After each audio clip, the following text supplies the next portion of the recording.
It looks like the New York Mets are not going to spend any more significant money for the rest of the offseason, so their main priority right now should be to extend Francisco Lindor. In his press conference, Francisco Lindor said that there is mutual interest between the Mets and Lindor in getting a contract extension done. So in this video, I'm going to break down what a Francisco Lindor contract extension could and should look like. If you like this video talking about Lindor and his whole contract situation, make sure to leave a like if you want to see more videos like this where maybe we take a look at Conforto and some other players and look at market value and their performances and see what kind of contracts they could end up having. Comment down below what would be your contract offer to Francisco Lindor to get him to stay with the Mets long term. I'm really curious to see what your guys' numbers are for the contract you would be looking to give. And if you want to make my day and do a very nice gesture, you can always press subscribe. So let's talk about Francisco Lindor. So when Fernando Tatis Jr. got that huge extension from the San Diego Padres, the 14-year, $340 million deal, it was like, wow, the Mets really got to do something big for Francisco Lindor. The Mets should not base Lindor's contract off of Fernando Tatis Jr. And the main reason why is because the fact that the Padres gave Fernando Tatis 14 years, the Mets are not and cannot do that with Francisco Lindor. Lindor is currently 27 years old, so he is 5 years older than Fernando Tatis Jr. So it would make sense to take off 5 years of that deal and make it a 8-year contract. Now, if you opt for a shorter term deal year-wise, you have got to up the average annual value. And I feel like having Francisco Lindor in the ballpark of $35 million is a very fair number for a player of his caliber. So it feels up to me, if I was Sandy Alderson, I was Steve Cohen and Zach Scott, I mean, I'm three people at once pretty much, the contract that I'd be looking to offer Francisco Lindor would be a 8-year, $280 million deal. That would give him the average annual value of $35 million. Now, what's very important to keep in mind is that when the Mets and Francisco Lindor had arbitration, they settled for $22.3 million.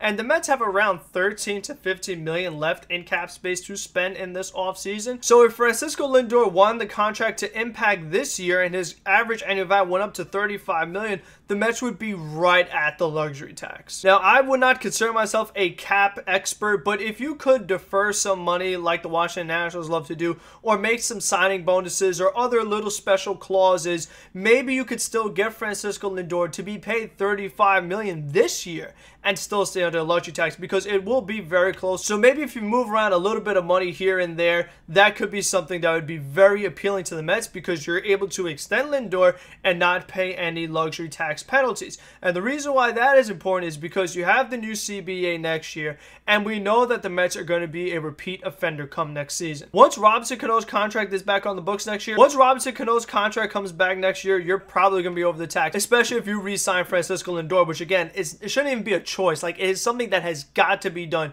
You can't underestimate just how important this is. Like, this is priority number one for the New York Mets right now. Then if you wanted to re-sign Michael Conforto, that's something that would be pretty tough to do this offseason because of who his agent is in Scott Boras. I do not see the Mets being able to extend both Lindor and Conforto right now. It's not so much a Mets thing. I think it is more of a Scott Boras thing, which means that the Mets would have to bid with some other teams for Michael Conforto in free agency. That will increase Conforto's price and probably put you over the tax if you do indeed re-sign him, which should also be a big priority for the Mets, because opting to choose Michael Conforto over George Springer, you better re-sign him. Just like trading away somebody like Andres Gimenez, you better re-sign Francisco Lindor. Now, I talked about how it's unfair to compare Francisco Lindor and Fernando Tatis' contracts because Fernando Tatis is younger. The player that I believe would be a better comparison is looking at Mookie Betts' contract, because Mookie Betts signed a 12-year, $365 million deal with the Los Angeles Dodgers last season. Now, Mookie Betts is a year older, and giving him 11 more years with the Dodgers, he's going to be in his late 30s. Mookie Betts not going to provide the same value at age 38 as he will at age 28. So I think that that is why, if you could get Francisco Lindor for 8 years,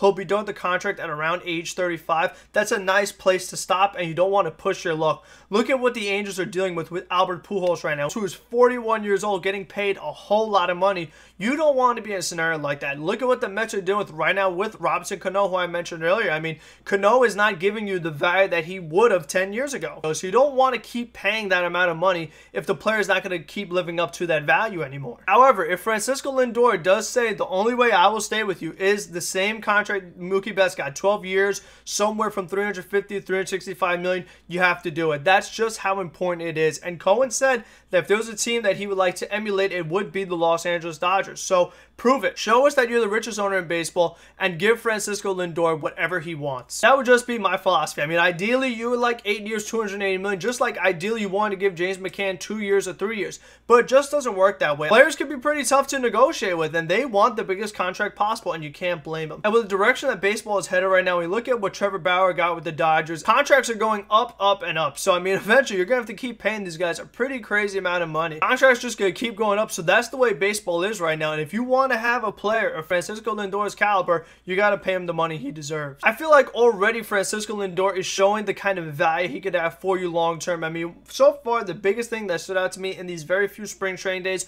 was the video I saw of Jeff McNeil and Francisco Lindor at second base, where Francisco Lindor was teaching Jeff McNeil.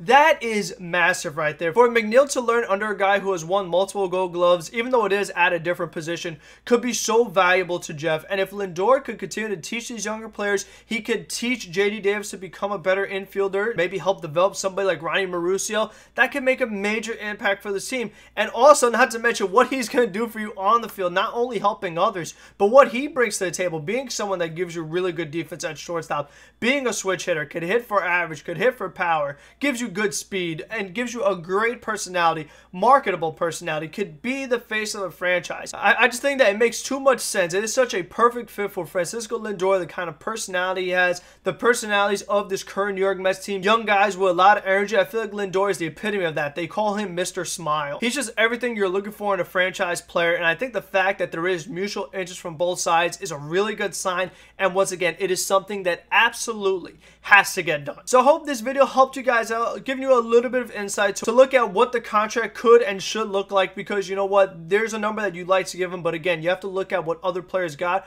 because that's what determines the market. As always, on Thursday, Mets Weekly, myself, Mets Fans Only, Mets Fan from YouTube, Tony Metro, I Talk Studio, and others will have another live stream tomorrow night, Thursday night, so be sure to tune into that. The next video from me will probably be looking at the different storylines and position battles to watch during spring training, because the Mets have brought so many guys on in this offseason that there's going to be a lot of guys fighting for jobs. Even if it's not with the Mets, they want to be on a major league team elsewhere, so they're going to be doing their absolute best during spring training. So until then, make sure to be safe, smart, and healthy, and let's go Mets. Re-sign Frankie Lindor as soon as possible. If you're not going to spend money elsewhere, get it done. Lindor's not going to negotiate during the course of the season, so get it done now, please, and thank you.